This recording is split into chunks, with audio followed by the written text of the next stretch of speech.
কবুল বলার ঠিক পরের মুহূর্তে বর বিয়ের আসর ছেড়ে চলে যায়।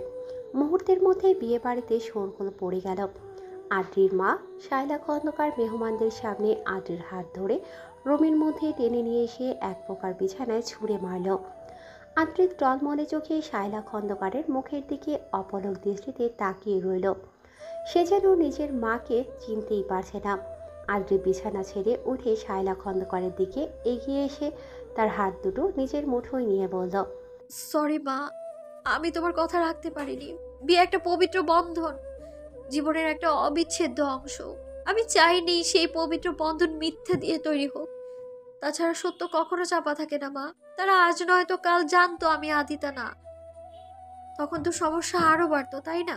তার থেকে এটাই ভালো হয়েছে আমি সত্যটা বলে দিয়েছি। তুমি রাগ করো না মা, আমার ভাগ্যে যা আছে তাই হবে। কিছু একটা বলো মা, এভাবে চুপ করে থেকো না মা। আদ্রির কথায় শায়লা খন্দকার আদ্রির হাত এক ঝটকায় সরিয়ে দিয়ে বলল, কিসের মা? আমি কারো মা না, আর না কেউ আমার মেয়ে। এসব কি বলছো তুমি মা? বুঝতে পারছিস না কি বলছি? আমি যদি তোর মাই হতাম তাহলে পারতিস এইভাবে সবার সামনে আমাকে অপমান অপদস্থ করতে? কি দরকার ছিল সবাইকে বলার যে তুই বিয়ের পাত্রী না? আমাদের আত্মীয় স্বজনরাই তোকে আর আদিকে গুলিয়ে ফেলে। সেখানে তুই না বললে তারা কখনো জানতে পারতো না তুই আদ্রি নাকি আদি। দিব্যি বড়লোক বাড়িতে রাজরানীর মতো পায়ের ওপর পা তুলে খেতে পারতি। বর শ্বশুর শাশুড়ির সবার আদর ভালোবাসায় সিক্ত হয়ে থাকতে পারতি। কিন্তু তুই নিজের পায়ে নিজেই কুড়ুল মারলি। মহৎ সাজতে গিয়েছিলি তাই না? এখন ফুলল তো কপাল, বর বিয়ের আসর ছেড়ে চলে গেল। শ্বশুর শাশুড়িরও তো তোর প্রতি কোনো আগ্রহ নেই। তোকে আমি একটা কথা বলে রাখছি আদ্রি, তোর শ্বশুর বাড়িতে তোর যদি কোনো জায়গা না হয় তাহলে আমার বাড়িতেও তোর কোনো জায়গা হবে না। শায়লা খন্দকারের কথায় আদ্রি ধপ করে ফ্লোরে বসে পড়ল। সে বিয়েটা না করতে চাইলেও শায়লা খন্দকার এক প্রকার জোর করেই আদ্রিকে বিয়ের সাজে সাজিয়ে দিয়ে বিয়ের আসরে নিয়ে যায়। আদ্রি উৎস দুজনকে পাশাপাশি বসানো হয়। ঘোমটার আড়ালে আদ্রি চোখের পানি ফেলতে থাকে। উৎস সেটা লক্ষ্য করে তার রুমাল এগিয়ে দেয় আদ্রির দিকে। আদ্রি উৎসের হাত থেকে রুমাল নেওয়ার সময় উৎসের হাতের স্পর্শ পাওয়া মাত্রই আদ্রি নিজেকে গুটিয়ে নেয়। আদ্রি উৎসকে সত্যটা বলার জন্য হাঁসফাঁস করতে থাকে, কিন্তু সেই সুযোগ হয়ে ওঠে না। এক পর্যায়ে তাদের বিয়ে সম্পন্ন হয়। বিয়ে শেষ হলে উৎস আদ্রির হাতের উপর নিজের হাত রাখে। উৎসের স্পর্শে আদ্রির সর্বাঙ্গ শিরশির করে ওঠে। আদ্রি নিজের শাড়ি মুঠোয় নিয়ে তোতলাতে তোতলাতে বলল, আপনাকে আমার কিছু বলার আছে। আমি বিয়ের আগে থেকেই কথাটা আপনাকে বলতে চাচ্ছি, কিন্তু বলতে পারিনি আমি। আদ্রির কথায় উৎসব মজার ছলে বলল, এখনই তো নয়, আসুক সময় বলবো কথা বাসর ঘরে। এখনই যদি সব কথা বলে শেষ করে দাও তাহলে বাসর রাতটা মাটি হয়ে যাবে আমাদের। সো তোমার যা বলার সোজা বাসর ঘরে বলবে। আদ্রি উৎসের কথায় কান না দিয়ে বলে উঠল, আমি আপনার পছন্দ করা পাত্রী নই। আমি আদ্রিকা, আদিতার বড় বোন আমি। আদি আপনাকে বিয়ে করবে না বলে সকালেই পালিয়ে গিয়েছে। বাবা মা নিরুপায় হয়ে আমাকে আদির জায়গায় বসিয়ে দিয়েছে। আমি আর আদি টুইন। আমি চাইলেই ব্যাপারটা হাইড করতে পারতাম, কিন্তু আমি চাইনি মিথ্যে দিয়ে বিয়ের মতো একটা পবিত্র সম্পর্ক তৈরি হোক। কথাটা শোনা মাত্রই উৎস গলা থেকে বিয়ের মালা, মাথা থেকে পাগড়ি ছুঁড়ে ফেলে দিয়ে বিয়ের আসর ছেড়ে চলে যায়। উৎস যেতেই মেহমানরা আদ্রিকে ঠকবাজ প্রতারক বলে অপমান করতে থাকে, যা দেখে শায়লা খন্দকার আদ্রিকে রুমের মধ্যে নিয়ে আসে। আদ্রি ভেবেছিল হয়তো শায়লা খন্দকার তাকে সান্ত্বনা দেবে, কিন্তু তিনি আদ্রির ধারণাকে ভুল প্রমাণ করে দিয়ে আদ্রিকে গালমন্দও করতে থাকে। আদ্রি ফ্লোরে বসে কান্না করতে থাকে। এমন সময় আদ্রির বাবা সজল খন্দকার আদ্রিকে ফ্লোর থেকে তুলে বুকে টেনে নিয়ে বলল, তোর মা আর বোনের লোক তোর জীবনটা নষ্ট করে দিল রে মা, পারলে আমাকে ক্ষমা করে দিস। এভাবে কেন বলছো বাবা? জন্ম মৃত্যু বিয়ে সব আল্লাহর হাতে। আল্লাহ তাআলা আমার কপালে যা রেখেছে তাই হবে। তুমি প্লিজ এইসব নিয়ে ভেবো না। চিন্তা করো না, বললেই কি আমি চিন্তা মুক্ত হতে পারবো? আমি যে বাবা, প্রত্যেকটা বাবা মা চায় তার মেয়েটা ভালো থাকুক, সুখে থাকুক। আমিও চাই তুই ভালো থাক। যা হবার হয়েছে, তুই একটু মানিয়ে গুছিয়ে নিস। আদ্রি কিছু বলতে যাবে তার আগেই জাহিদ তালুকদারের স্ত্রী সালমা তালুকদার এসে বলল, সন্ধ্যা প্রায় গড়িয়ে যাচ্ছে, আমাদের যেতে হবে বেয়াই সাহেব। আপনাদেরকে বলার মতো কোনো ভাষা নেই আমার। তবে একটা কথাই বলবো, আমার মেয়েটাকে দেখে রাখবেন। বড্ড ভালো আমার মেয়েটা। আমি আমার সাধ্যমতো চেষ্টা করব। আপনি আদ্রিকে নিয়ে আসুন। বর্ষারা একাই শ্বশুর বাড়ির উদ্দেশ্যে রওনা হয় আদ্রি। গাড়িতে উঠে বুক ভারী হয়ে আসে তার। অঝরে কান্না করতে থাকে সে। তার কান্না দেখে 7 বছরের একটা বাচ্চা ছেলে আদ্রির দিকে টিস্যু এগিয়ে দিয়ে বলল, নতুন বউ, তুমি কান্না করছো কেন? উৎস ভাইয়া তোমাকে বকেছে বুঝি? জানো উৎস ভাইয়া খুব খারাপ, আমাকেও বকা দেয়, আবার বকা দেওয়ার পর চকলেটও দেয়, আদর দেয়। তুমি দেখো, তোমাকেও চকলেট দিবে, আদর দিবে। বাচ্চাটার কথা শুনে কান্না বন্ধ হয়ে যায় আদ্রির। আদ্রি বাচ্চাটাকে কোলের ওপর বসিয়ে গাল টেনে দিয়ে বলল, তোমার নাম কি বাবু? আমি বাবু না, আমি স্বাধীন। ভারী মিষ্টি নাম তো তোমার। তুমিও অনেক মিষ্টি দেখতে। সাজিনের এমন মিষ্টি মিষ্টি কথায় মন হালকা হয়ে যায় আদ্রির। সাজিনের সাথে গল্প করতে করতে আদ্রি কখন যে তালুকদার ভিলার সামনে চলে এসেছে টের পায় না। সে গাড়ি থেকে নেমে সাজিনের হাত ধরে তালুকদার ভিলার ভেতরে প্রবেশ করে। ফুলে ফুলে সজ্জিত বিছানায় এক হাত ঘোমটা টেনে বসে রয়েছে আদ্রি। বুকের ভেতর যেন ঝড় বয়ে যাচ্ছে। উৎস তাকে নিজের রুমে নিজের বিছানায় দেখে কেমন রিয়েক্ট করবে ভাবতেই গায়ের লোমকূপ দাঁড়িয়ে যাচ্ছে। কপালে বিন্দু বিন্দু ঘামের সৃষ্টি হচ্ছে। আদ্রি বারবার শাড়ির আঁচল দিয়ে কপালের ঘাম মুছে নিচ্ছে। বিছানায় স্থির হয়ে বসে থাকতে না পেরে এক পর্যায়ে আদ্রি বিছানা থেকে নেমে রুমের মধ্যে পায়চারি করতে শুরু করে। আর তখনই খটখট আওয়াজে দরজা খুলে যায়। আদ্রি উৎসের দিকে এক নজর তাকিয়ে তৎক্ষণাৎ ঘোমটার আড়ালে চলে যায়। উৎস রুমের দরজা লাগিয়ে পেছনে ফিরতে আদ্রি উৎসের দিকে ঝুঁকে সালাম করতে যায়, কিন্তু আদ্রি উৎসের পায়ে হাত দেওয়ার আগেই উৎস আদ্রির হাত ধরে ফেলে। How dare you! তোমার সাহস কি করে হয় আমার অনুমতি ব্যতীত আমার রুমে প্রবেশ করার? তোমার মতো ঠকবাজ প্রতারক মেয়ের স্থান আমার মনে বা বিছানায় কোথাও হবে না। তুমি ঠকিয়েছ আমাকে। You are a cheater. তুমি এক্ষুনি এই মুহূর্তে আমার রুম থেকে বেরিয়ে যাবে। বলে উৎস আদ্রির হাত ধরে টানতে টানতে রুমের বাইরে বের করে দিল। উৎস আদ্রির হাত এমনভাবে চেপে ধরেছে যে আদ্রির হাতে থাকা কাঁচের চুড়ি ভেঙে আদ্রির হাতে ঢুকে রক্ত বের হচ্ছে, কিন্তু আদ্রির সেদিকে কোনো খেয়াল নেই। উৎস আদ্রিকে রুমের বাইরে বের করে দিয়ে দরজা বন্ধ করে দিতে যাবে, তার আগেই আদ্রি ঘোমটার আড়াল থেকেই উৎসের হাত ধরে ফেলল। আদ্রির এহেন কার্যে উৎসের হাত মুষ্টিবদ্ধ হয়ে এলো। উৎস কিছু বলার আগেই আদ্রি বলল, আপনি কিছু না জেনে না শুনে আমাকে অপমান করতে পারেন না। আমি বিয়ের আগে থেকেই বারবার আপনাকে কথাটা বলতে চেয়েছি, কিন্তু আপনিই শোনার প্রয়োজন মনে করেননি। তখন যদি একটা বার আমার কথাটা শুনতেন তাহলে আজকে দুইটা জীবন নষ্ট হতো না। তোমার জীবন আর নষ্ট কোথায় হলো বলো তো? উল্টো তোমার তো কপাল খুলে গেছে। ছোট বোনের হবু বরকে ছলে বলে কৌশলে বিয়ে করে নিলে, বড়লোক শ্বশুর বাড়ি হ্যান্ডসাম বর পেলে। আর কি চাই বলো তো? আমার তো মনে হয় তোমার চারিত্রিক কোনো সমস্যা আছে। হয়তো বিয়ের আগে অপকর্মে লিপ্ত ছিলে, যার জন্য তোমার বাবা মা তোমার বিয়ে দিতে পারছিল না। তাই তো তোমাকে বিয়ে দেওয়ার জন্য সবাই মিলে এমন ছলনার আশ্রয় নিয়েছে। তোমাকে, এমনকি তোমার পরিবার, তোমার কথা আমাদের থেকে লুকিয়ে গেছে। প্রথমে ছোট বোনকে দেখিয়ে সব কিছু ঠিকঠাক করে সময় মতো তাকে সরিয়ে দিয়েছ। আর আমাকে বিয়ের আগে এই কথাটা বলার জন্য তোমার ছটফট করাটাও তোমাদের প্ল্যানের একটা পার্ট। কারণ তোমরা তো খুব ভালো করেই জানতে আমার তখন কিছু জানার প্রতি আগ্রহ থাকবে না, আর সবটা তোমাদের পরিকল্পনা অনুযায়ী হলো। আমিও কত বোকা ছিলাম। তোমাদের এই নোংরা পরিকল্পনায় আমি কত সহজভাবে ইনভলভ হয়ে গিয়েছিলাম। সবাইকে বিশ্বাস করেছিলাম। জীবনে প্রথমবার কাউকে ভালোবেসেছিলাম, কিন্তু সেটা আসলে ভালোবাসা ছিলই না, ছিল তোমার মতো একটা খারাপ মেয়েকে বড়লোক ছেলের ঘাড়ে চাপিয়ে দেওয়ার প্ল্যান। আপনার ভাবনা সত্য নয় উৎস, এরকম কিছুই হয়নি।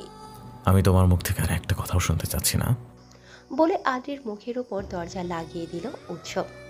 আদ্রির হাত থেকে তখন টপ টপ করে রক্ত ঝরছে, কিন্তু দেহের ক্ষতের থেকে মনের ক্ষত তাকে বেশি পোড়াচ্ছে। আদ্রি ঘোমটা সরিয়ে দরজার সাথে পিঠ ঠেকিয়ে নিচে বসে পড়ে। জাহিদ তালুকদারের যৌথ পরিবার। মস্ত বড় ফ্ল্যাটে দুটা পরিবার মিলেমিশে বসবাস করে। যদিও এখন যৌথ পরিবার প্রায় বিলুপ্ত হয়ে গিয়েছে, কিন্তু তারা দুই ভাই জাহিদ তালুকদার আর জামিল তালুকদার এখনও সেই যৌথ পরিবারের ধারা অব্যাহত রেখেছে। জাহিদ তালুকদারের নিজের সন্তান বলতে উৎস একাই। যদিও তার দ্বিতীয় স্ত্রী সালমা তালুকদারের মেয়ে উপমা, তবুও জাহিদ তালুকদার উপমাকে নিজের মেয়ের মতো করেই ভালোবাসে, তাকে নিজের মেয়ে বলে পরিচয় দেয়। উৎস সালমা তালুকদারকে পছন্দ না করলেও উপমাকে অনেক বেশি ভালোবাসে। বোনের সকল আবদার হাসি মুখে মেনে নেয়। তালুকদার ভিলার সবচেয়ে ছোট্ট সদস্য সাজিন তালুকদার, জামিল তালুকদার আর ঝর্ণা তালুকদারের একমাত্র সন্তান। সাজিন সবার ছোট হওয়ায় বেশ আদরের। সাজিন খুবই মিশুক, খুব সহজেই সবার সাথে মিশে যায়। মাত্র কয়েক ঘন্টায় আদ্রির সাথে বেশ ভাব জমেছে তার। সাজিন বায়না করে সে আদ্রির সাথে থাকবে। ঝর্ণা তালুকদার অনেক বুঝিয়ে সাজিনকে ঘুম পাড়িয়ে দেয়। বিয়ের জন্য সারাদিন সবার বেশ ধকল গিয়েছে। ক্লান্ত থাকার জন্য বাড়ির সব সদস্যরা নিজেদের কাজ গুছিয়ে যার যার মতো শুয়ে পড়েছে। তখনই সাজিন গুটি গুটি পায়ে উৎসের রুমের দিকে অগ্রসর হয়। সাজিন উৎসের রুমের দরজায় আদ্রিকে বসে থাকতে দেখে দৌড়ে তার কাছে ছুটে আসে। আদ্রি সাজিনকে দেখা মাত্রই চোখ মুছে নিয়ে বলল, তুমি এখনো ঘুমাওনি কেন সাজিন? আমার ঘুম আসছে না নতুন বউ, তোমার সাথে খুব গল্প করতে ইচ্ছে করছিল, তাই তো বাবা মা ঘুমানোর পর আমি চুপি চুপি বিছানা ছেড়ে চলে এসেছি। কিন্তু তুমি এখানে কি করছো? উৎস ভাই তোমাকে বকেছে বুঝি? না বাবু। বলে আদ্রি সাজিনের মাথায় হাত বুলিয়ে দেয়।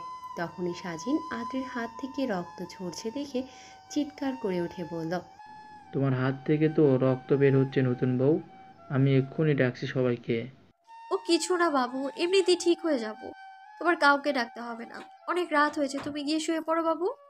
তোমার তো কষ্ট হচ্ছে নতুন বউ, তুমি আমার সাথে আমার রুমে চলো। আদ্রি না যেতে চাইলেও সাজিন আদ্রিকে জোর করে নিজের রুমে নিয়ে আসে। সে রাত আদ্রি সাজিনের সাথেই কাটিয়ে দেয়। দেখতে দেখতে তাদের বিয়ের 2 দিন পার হয়ে যায়, কিন্তু আদ্রি উৎসের সাথে একবারের জন্যও কথা বা দেখা হয়নি। না উৎস আদ্রির মুখ দেখেছে, আর না আদ্রি উৎসের মুখ দেখেছে। আদ্রি এই 2 দিন আদিকে বারবার ফোনে ট্রাই করেছে, কিন্তু আদি ফোন রিসিভ করেনি। তৃতীয় দিনে আদি নিজে থেকেই আদ্রিকে ফোন করে। আদ্রি আদির সাথে কথা বলে কান্নায় ভেঙে পড়ে। আর তখনই সালমা তালুকদার এসে আদ্রির কাঁধে হাত রাখে। আদ্রি চোখের পানি মুছে পেছনে ফিরে বলল, কিছু বলবেন আন্টি? আন্টি, আমার ছেলেটা এ পর্যন্ত আমাকে মা বলে ডাকলো না, তুমিও আমাকে আন্টি বলে ডাকছো? কোন সম্পর্কের ভিত্তিতে মা ডাকবো? আপনার ছেলে তো আমার স্ত্রী হিসেবে মেনেই নেয়নি। বিয়ের আসরে আমায় ফেলে চলে এসেছে। একটাবার জানতেও চাইনি আমি কেমন আছি, কিভাবে আছি। আমি শুধুমাত্র তার কণ্ঠস্বর শুনেছি। মানুষটাকেও এই পর্যন্ত দেখার সৌভাগ্য হয়ে ওঠেনি আমার। হয়তো এই বাড়িতেও আমার ঠাঁই হবে না। বিয়েটা যেভাবেই হোক হয়েছে, তুমি এখন এ বাড়ির বউ। এ বাড়িতে আমার যতটুকু অধিকার রয়েছে তোমারও ঠিক ততটুকুই অধিকার রয়েছে। তুমি তোমার অধিকার আদায় করে নেবে, যেমনটা আমি নিয়েছি।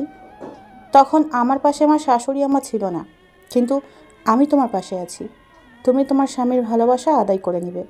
সে বিয়েটা মানে না বললেই তো আর হয়ে যাবে না। জোর করে সব পাওয়া গেলেও ভালোবাসা পাওয়া যায় না মা। জোর করতে হবে না, তুমি তোমার ভালোবাসা দিয়ে তোমার স্বামীর ভালোবাসা আদায় করবে। স্বামীর থেকে দূরে দূরে থাকলে কখনোই তোমাদের সম্পর্ক আগাবে না। সে যত তোমাকে দূরে সরিয়ে দিবে, তুমি তত তাকে নিজের সাথে আষ্টে পৃষ্ঠে জড়িয়ে নেবে। তোমার বাবা কল করেছিলেন, আমাকে বারবার অনুরোধ করেছেন আমি যেন তোমাদের ওই বাড়িতে পাঠিয়ে দেই। উৎস নিজের রুমে আছে, তুমি এক্ষুনি গিয়ে তার সাথে কথা বলো। তার কথা শোনা মাত্রই আমার হাত পা কাঁপতে শুরু করেছে। আমি তার মুখোমুখি হতে পারবো না মা। তোমার বাবা তোমাদের জন্য অধীর আগ্রহে বসে রয়েছে, এখন তুমি দেখো কি করবে। বলে সালমা তালুকদার রুম থেকে বেরিয়ে যায়। তিনি যাওয়ার পর আদ্রির রুম থেকে বেরিয়ে উৎসের রুমের দিকে অগ্রসর হয়। তখনই ঝর্ণা তালুকদার হাতে কফি নিয়ে উপরে আসে। আদ্রিকে দেখে তিনি আদ্রির হাতে কফির কাপ ধরিয়ে দিয়ে বলল, এটা উৎসের রুমে দিয়ে আসো তো নতুন বউ। আমার আবার সাজিনকে রেডি করিয়ে দিতে হবে, অনেকটা বেলা হয়ে গিয়েছে। ঠিক আছে কাকিমা। বলে আদ্রি গুটি গুটি পায়ে উৎসের রুমে প্রবেশ করে। উৎস তখন ল্যাপটপ নিয়ে কাজ করছিল। আদ্রি রুমের মধ্যে ঢুকে প্রথমবারের মতো নিজের বরকে দেখে চমকে ওঠে, যার দরুন আদ্রির হাত থেকে কফির মগ নিচে পড়ে যায়। প্রথমবারের মতো নিজের বরকে দেখে চমকে ওঠে আদ্রি। যার দরুন আদ্রির হাত থেকে কফির মগ নিচে পড়ে যায়। মগে থাকা গরম কফি আদ্রির পায়ের ওপর পড়ে। তৎক্ষণাৎ আদ্রি ও মাগো বলে চিৎকার করে ওঠে। তার চিৎকারের কাজে ব্যাঘাত ঘটে উৎসের। উৎস বিছানার উপর ল্যাপটপ রেখে দৌড়ে আদ্রির কাছে এসে বলল, আদিদা, তুমি এসেছো? আমি জানতাম তুমি ঠিক আমার কাছে ফিরে আসবে। তোমাকে নিশ্চয়ই তোমার পরিবারের লোকজন জোর করে আটকে রেখেছিল, তোমাকে বাধ্য করেছিল পালিয়ে যাওয়ার নাটক করতে। তুমি তোমাকে ভালোবাসতে, তাই না? আমি জানতাম আমার ভালোবাসা, আমার সন্ধ্যায় কন্যা আমার সাথে প্রতারণা করতে পারে না। প্রতারক তোমার পরিবার, তোমার বোন। আমি তোমার বোন আর পরিবারকে কখনো ক্ষমা করতে পারবো না। আদ্রি কিছু বলতে যাবে তার আগে উৎসের আদ্রির পায়ের উপর নজর পড়ে। উৎস আদ্রির হাত ধরে টেনে নিয়ে বিছানায় বসিয়ে দিয়ে আদ্রির পা নিজের হাঁটুর উপর রাখে। পায়ে উৎসের স্পর্শ পেয়ে আদ্রির দেহ শিউরে ওঠে। আদ্রি দুহাতে বিছানার চাদর খামচে ধরে তোতলাতে তোতলাতে বলল, এ কি, আপনি পায়ে হাত দিচ্ছেন কেন? এটা পাপ। প্লিজ আমায় দয়া করে পাপের ভাগিদার করবেন না আপনি। কোনো কথা না বলে চুপচাপ বসে থাকো। পায়ে যে গরম কফি পড়েছে সেই খেয়াল আছে তোমার? জায়গাটা লাল হয়ে উঠছে, ফুসকা পড়ে যাবে। আমি বাঘ না ভাল্লুক যে আমাকে দেখে তোমার চমকে উঠতে হলো? আমাকে দেখে এমন রিয়াক্ট করলে যেন এই প্রথম তুমি আমাকে দেখছো। উৎসের কথা শুনে আদ্রি মনে মনে বলল, আমি সত্যি আপনাকে দেখে চমকে উঠেছিলাম। আপনাকে আমার বরের আসনে দেখতে হবে এটা আমি স্বপ্নেও ভাবিনি। সেদিন সন্ধ্যাবেলা যখন জীবনের প্রথমবার শরীরে আপনার স্পর্শ পেয়েছিলাম, তখন আপনি সম্পূর্ণ অপরিচিত একজন ব্যক্তি ছিলেন। আমি আমার শরীরে আপনার স্পর্শ কিছুতেই মানতে পারিনি। সেদিন বাড়ি ফিরে সোজা ওয়াশরুমে গিয়ে আমার শরীরে যেখানে যেখানে আপনি হাতে স্পর্শ দিয়েছিলেন সেখানে সেখানে সাবান দিয়ে ঘষে ঘষে পরিষ্কার করেছিলাম। কিন্তু সেদিনের সেই ঘটনা আমার স্থির থাকতে দিচ্ছিল না।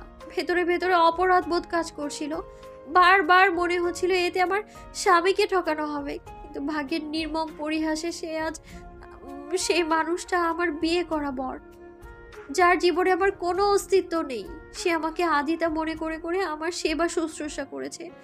নিয়তি আজ আমাকে কোথা থেকে কোথায় এনে দাঁড় করিয়েছে। আদ্রির ভাবনার মাঝেই নিজের পায়ে ঠান্ডা অনুভব করল। আদ্রি তৎক্ষণাৎ উৎসের দিকে তাকিয়ে দেখল উৎসেও আলতে হাতে তার পায়ে মলম লাগিয়ে সেই জায়গায় ফু দিয়ে দিয়েছে। আদ্রি আবেশে চোখ বন্ধ করে পুনরায় বিছানার চাদর খামচে ধরে আমতা আমতা করে বলল, আপনি হয়তো আমাকে আদি মনে করে আমার এত সেবা শুশ্রূষা করছেন, কিন্তু আমি আদি নই, আদ্রি আমি। আদ্রির কথাটা শোনা মাত্রই উৎসের হাত থেমে গেল। উৎস তৎক্ষণাৎ তার হাতে থাকা মলম ছুঁড়ে ফেলে দিয়ে আদ্রির হাত ধরে বিছানা থেকে টেনে তুলে বলল, তোমাকে বারবার বলেছিলাম তুমি আমার সামনে আসবে না, তারপরও কেন এসেছো আমার রুমে? উৎসের কথায় আদ্রির চোখ থেকে পানি গড়িয়ে পড়ল। উৎস আদ্রির চোখের দিকে অপলক দৃষ্টিতে তাকিয়ে মনে মনে বলল, এই চোখ দুটো মনে হচ্ছে আমি কোথাও আগে দেখেছি।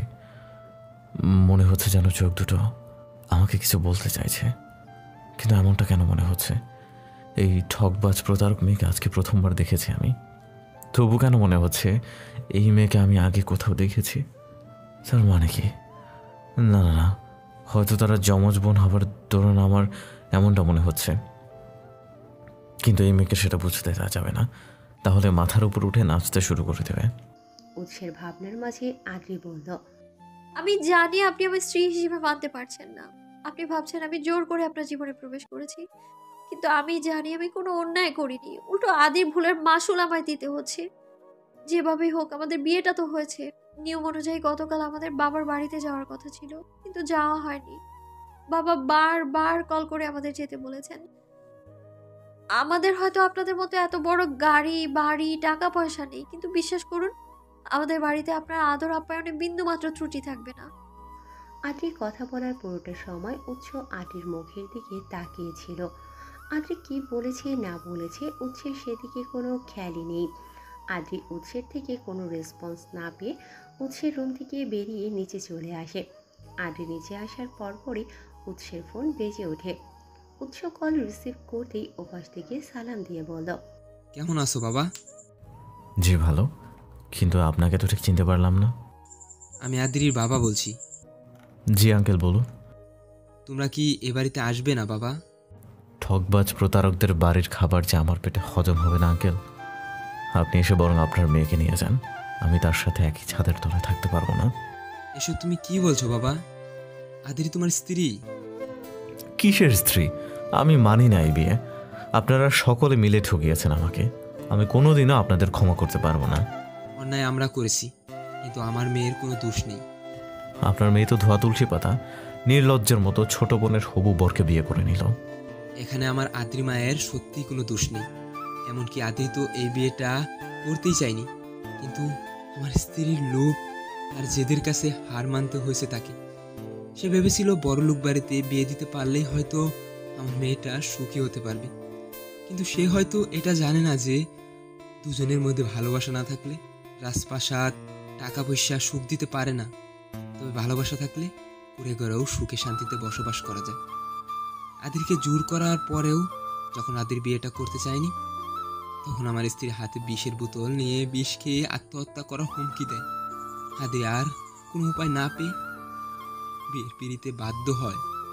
আদিরকে চিনতে ভুল করেছো তুমি। আদির একটা খাঁটি সোনা আমার বলে আমি একটুও ভারিয়ে বলছি না। এখন সবটা তোমার ইচ্ছা বাবা। তোমার যদি মন চায় তাহলে আমার মেয়েটাকে নিয়ে এসো, আর যদি না আসো তাহলে আর কিছু করার নেই। বলে চোখের পানি মুছে কল কেটে দিল সজল খন্দকার। আটের নিচে এসে কিচেনে গিয়ে দেখতো সালমা তালুকদার আর ঝর্ণা তালুকদার দুজনে মিলে রান্না করছেন। আদ্রিকে দেখে সালমা তালুকদার বলল, বরকে বলেছো বাপের বাড়ি যাওয়ার কথা? হ্যাঁ মা, বলেছি, কিন্তু আপনার ছেলে। যাবে না বলার আগেই উৎস কিচেনের দরজায় দাঁড়িয়ে বলল, 10 মিনিটের মধ্যে রেডি হয় নাও, আমি একটু বাইরে যাচ্ছি। ফিরে এসে যদি দেখি তুমি রেডি হওনি, তাহলে তোমার বাপের বাড়ি যাওয়া ক্যান্সেল। শার্ট প্যান্ট দিয়ে আমি কি করব? তুমি পরার জন্য কোনো জামা কাপড় পাচ্ছ না, তাই আমার শার্ট প্যান্ট দিয়ে তোমাকে সহযোগিতা করলাম। এখন যদি বাপের বাড়ি যেতে চাও, অতি দ্রুত শার্ট প্যান্ট পরে রেডি হয়ে নাও। উৎসের কথায় আদ্রি বোকা বনে গেল। উৎস আদ্রিকে 10 মিনিট সময় দিয়ে বাইরে গিয়েছিল, কিন্তু উৎস প্রায় 1 ঘন্টা পরে এসে দেখে আদ্রি রেডি না হয়ে বসে আছে। মূলত আদ্রি সব সময় বোরখা হিজাব পরিধান করে বাইরে বের হয়। তার ইচ্ছে ছিল বোরখা পরে বিয়ে করবে, কিন্তু হঠাৎই ধমকা হাওয়ায় এসে সবটা এলোমেলো করে দিয়ে চলে গেল। হুট করে তার বিয়েটা হয়ে গেল। আদ্রি ভেবেছিল তার মা হয়তো লাগেজে কাপড়ের সাথে বোরকা হিজাবও দিয়ে দেবে, কিন্তু আদ্রি উৎসের কথা অনুযায়ী রেডি হতে এসে লাগেজের সব কাপড় উল্টাপাল্টা করেও নিজের বোরখাটা পেল না। বোরকা হিজাব না পেয়ে আদ্রির ঠাই সেখানেই বসে রইল। এদিকে উৎস নিজের কাজ শেষ করে বাসায় ফিরে উপমাকে দেখে বলল, মেয়েটা কি রেডি হয়েছে? কোন মেয়েটা ভাইয়া? আরে ওই যে আদ্রি নাকি পাদ্রি। আমি জানি না, আর তার সম্পর্কে জানার কোনো ইচ্ছাও আমার নেই। খ্যাত একটা মেয়ে, চলাফেরা, কথা বলার স্টাইল দেখেছো? তাকে দেখলে আমার গা গুলিয়ে আসে। তোমার বউ, তুমি গিয়ে নিজেই খুঁজে নাও রেডি হচ্ছে কিনা। বলে উপমা পার্লারে চলে গেল। উপমার যাওয়ার পানে তাকিয়ে উৎস তার ছেলের হাসি হেসে বলল, 3 কবুল বলে বিয়ে করলেই বউ হওয়া যায় না। শুধুমাত্র সজল খন্দকারের কথায় ওই বাড়িতে যাওয়া। তিনি আমার বাবার বয়সী, তার আকতে মিনতি আমি ফেলতে পারিনি, তাই তো অনিচ্ছাকৃতভাবে ওই বাড়িতে যেতে হচ্ছে। তবে আমি এই মিথ্যা সম্পর্কে বেশি দিন বয়ে বেড়াবো না। উকিলের সাথে কথা বলে আমি খুব শীঘ্রই ডিভোর্সের ব্যবস্থা করব। বলে উৎস আদ্রির রুমে এসে দেখে আদ্রি রেডি না হয়ে মেঝেতে বসে রয়েছে, যা দেখে হাত মুষ্টিবদ্ধ হয়ে আসে উৎসের। উৎস আদ্রির দিকে তেড়ে এসে বলল, বাপের বাড়ি যাওয়ার কোনো ইচ্ছে নেই বুঝি? তোমাকে বলেছিলাম না রেডি হয়ে থাকতে। এই তোমার রেডি হওয়ার নমুনা। তুমি কি ভেবেছিলে তুমি রেডি না হলে আমি সিনেমা, গল্প, উপন্যাসের নায়কদের মতো তোমাকে নিজ হাতে সাজিয়ে গুছিয়ে দিব? আমি লুলা না যে আপনার হাতে আমার সাজগোজ করতে হবে। আপনার হাতে সাজগোজ করার কোনো ইচ্ছেই নেই আমার। তাহলে এখন রেডি না হয়ে বসে আছো কেন? আদ্রি বোরখার কথা বলতে গিয়েও কিছু একটা ভেবে বলল, আমি তো নতুন বউ। নতুন বউয়েরা সাধারণত নতুন জামা কাপড় পরে, কিন্তু এই বাড়িতে আসার পরে আমাকে কোনো নতুন শাড়ি বা জামা কিছুই দেওয়া হয়নি। আমি বাড়ি থেকে যে পুরাতন জামা কাপড় এনেছিলাম সেগুলোই পরেছি, কিন্তু বাপের বাড়ি যদি এই পুরাতন জামা কাপড় পরে যায়, তখন আশেপাশের লোকজন আপনাদেরকে গাল মন্দ করবে, বলবে তারা নাকি এত বড় লোক, অথচ নতুন বউকে একটা ভালো শাড়ি পর্যন্ত দিতে পারেনি। কেমন বড় লোক তারা? আদ্রির কথা শুনে উৎস তৎক্ষণাৎ নিজের রুমে এসে কাবার থেকে শার্ট প্যান্ট নিয়ে আদ্রির মুখের উপর ছুঁড়ে ফেলে দিল। আদ্রি মুখের উপর থেকে শার্ট প্যান্ট হাতে নিয়ে নেড়ে চেড়ে দেখে বলল, শার্ট প্যান্ট দিয়ে আমি কি করব? তুমি পরার জন্য কোনো জামা কাপড় পাচ্ছ না, তাই আমার শার্ট প্যান্ট দিয়ে তোমাকে সহযোগিতা করলাম। এখন যদি বাপের বাড়ি যেতে চাও অতি দ্রুত সব কাপড় চোপড় পরে রেডি হয়ে নাও। আপনার কি মাথা খারাপ হয়ে গিয়েছে? শার্ট প্যান্ট ছেলেদের পোশাক, আমি মেয়ে হয়ে কেন ছেলেদের পোশাক পরবো? উৎস দাঁতে দাঁত চেপে বলল, আমরা তো ছোট লোক, আমাদের টাকার অভাব। তোমাকে শাড়ি 3 পিস কিনে দেওয়ার মতো কোনো টাকা আমাদের নেই। এই জন্যই আমার যেগুলো আছে সেগুলো আমরা দুজনে ভাগাভাগি করে পরবো, কেমন? উৎসের চিৎকার চেঁচামেচি শুনে সালমা তালুকদার দৌড়ে আসে। তাকে দেখেই উৎস রুম থেকে বেরিয়ে যায়। উৎস যেতে সালমা তালুকদার আদ্রির দিকে এগিয়ে গিয়ে বলল, কি হয়েছে আদ্রিমা? উৎস রেগে গিয়েছে কেন? আসলে মা, আমার তো ভালো কোনো জামা নেই। তাছাড়া মা লাগেজে বোরকা হিজাব দিতেও ভুলে গিয়েছে। আমি যদি পুরাতন কাপড় পরে ওই বাড়িতে যাই তাহলে লোকে আপনাদের বদনাম করবে, সেটাই বলছিলাম। আর তখনই উনি শার্ট প্যান্ট টেনে আমার মুখে ছুড়ে দিয়ে চিৎকার চেঁচামেচি শুরু করে দিয়েছে। খারাপ লোক একটা উনি। আদ্রির কথা শুনে সালমা তালুকদার মুচকি হেসে বললেন, উৎসের রুমে আলমারিতে তোমার জন্য শাড়ি 3 পিস রাখা হয়েছে। উপমাকে বলেছিলাম শাড়ি 3 পিস তোমার হাতে দিতে, কিন্তু মেয়েটা তোমার হাতে না দিয়ে সেগুলো আলমারিতে রেখে দিয়েছে। আর আমি তো জানতাম না তুমি বোরকা পরো, জানলে শাড়ি 3 পিসের সাথে 2টা বোরকাও নিয়ে আসতাম। আমার ভুল হয়ে গিয়েছে মা, এবারের মতো শাড়ি পরে বাবার বাড়ি থেকে ঘুরে এসো। তুমি ফিরলে আমি তোমার সাথে করে নিয়ে গিয়ে তোমার পছন্দ মতো বোরকা কিনে দিব। আমার নতুন বোরকা লাগবে না মা, ওই বাড়িতে আমার বোরকা আছে, আমি সেটাই নিয়ে আসবো। আচ্ছা ঠিক আছে, এখন কথা না বাড়িয়ে চলো। আমি ঝর্ণাকে বলছি, ঝর্ণা তোমাকে শাড়ি পরিয়ে সুন্দর করে সাজিয়ে দেবে। ঠিক আছে মা। প্রায় 2 ঘন্টা পরে আদ্রির সাজ কমপ্লিট হয়। ঝর্ণা তালুকদার তাকে আয়নার সামনে নিয়ে দাঁড় করিয়ে দেয়। আদ্রি আয়নায় নিজেকে দেখে যেন নিজেই চিনতে পারে না। তাকে সম্পূর্ণ অন্যরকম লাগছে। তার গাত্রে বেগুনি কালারের একটা জামদানি শাড়ি জড়িয়ে রয়েছে, গলায় স্বর্ণের অলংকার, নাকে নাকফুল, হাতে স্বর্ণের মোটা বালা, চোখে গাঢ় কাজল, ঠোঁটে হালকা লিপস্টিক, চুলগুলো খোপা করে এক সাইডে গোলাপ ফুল গুজে দেওয়া। সব মিলিয়ে পরীর মতো লাগছে আদ্রিকে। আদ্রিকে এই রূপে দেখে সালমা তালুকদার নিজের চোখ থেকে হাতের কোণায় একটু কাজল নিয়ে আদ্রির কপালে ছুঁয়ে দিয়ে বলল, এসব অলংকার তোমার শাশুড়ি মায়ের। এই অলংকারের আসল উত্তরাধিকারী তুমি। এই অলংকার যেন তোমার সৌন্দর্য আরও বাড়িয়ে দিয়েছে। কথাটা শুনে আদ্রি সালমা তালুকদারকে জড়িয়ে ধরল। তিনি তৎক্ষণাৎ আদ্রির কপালে আলতো চুমু দিয়ে বলল, নজর না লাগুক যেন চাঁদেরও গায়ে। আমি অনেক ভাগ্য করে আপনার মতো একজন শাশুড়ি, কাকিমার মতো একজন চাচি শাশুড়ি আর সিজনের মতো একজন দেবর পেয়েছি। আর আমার ছেলে বুঝি ভালো নয়? আমাদের বিয়েটা তো শুধুমাত্র কাগজের বিয়ে হয়েছে, আমি তার কাগজের বউ। এই সম্পর্ক কত দূর আগাবে আমি জানি না মা, তবে আমি মন প্রাণ দিয়ে চাই আমাদের সম্পর্কটা আর 5টা স্বাভাবিক দম্পতির মতো হোক। আমি আমার সবটুকু দিয়ে চেষ্টা করব মা। স্বামী, শ্বশুর, ননদ সবার মন জয় করার চেষ্টা করব, সবার ভালোবাসা পাবার চেষ্টা করব আমি। তোমার শাশুড়ি সব সময় তোমার পাশে থাকবে মা। বলে সালমা তালুকদার ঝর্ণা তালুকদার রুম থেকে বেরিয়ে গেলেন। তারা যাওয়ার পরপরই উৎস ফোনে কথা বলতে বলতে আদ্রির রুমে প্রবেশ করল। হুট করে আদ্রির অন্য রূপ দেখে সে যেন কথা বলতে ভুলে গেল। উৎস পলকহীন দৃষ্টিতে আদ্রির দিকে তাকিয়ে রইল। এ কি, আপনি দরজা কেন বন্ধ করছেন? রোম্যান্স করবো বলে। রোমান্স মানে?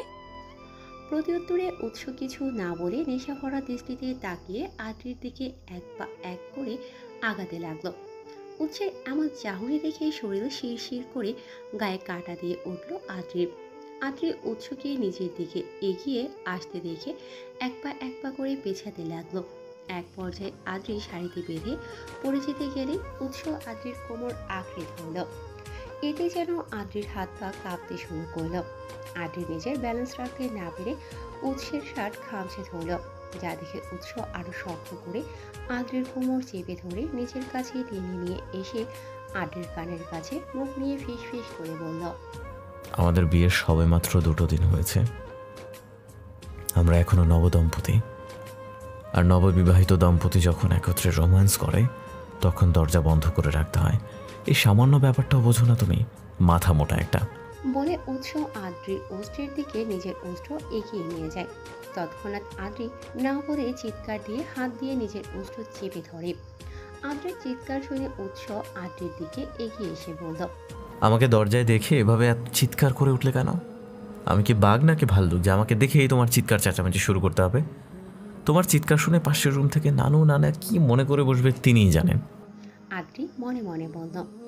হায় আল্লাহ, তার মানে সবটা আমার ভাবনা ছিল। ছি ছি, আমি এই মানুষটাকে নিয়ে এইসব ভাবতে পারলাম। এখন তাকে কি জবাব দিব আমি? আদ্রির থেকে রেসপন্স না পেয়ে উৎস আবারও বলল। তুমি কি জেগে জেগে আমাকে নিয়ে স্বপ্ন দেখছিলে নাকি? উৎসের প্রশ্নে আদ্রি থতমত খেয়ে বলল। হ্যাঁ, না মানে না, আমার বই গেছে আপনাকে নিয়ে স্বপ্ন দেখতে।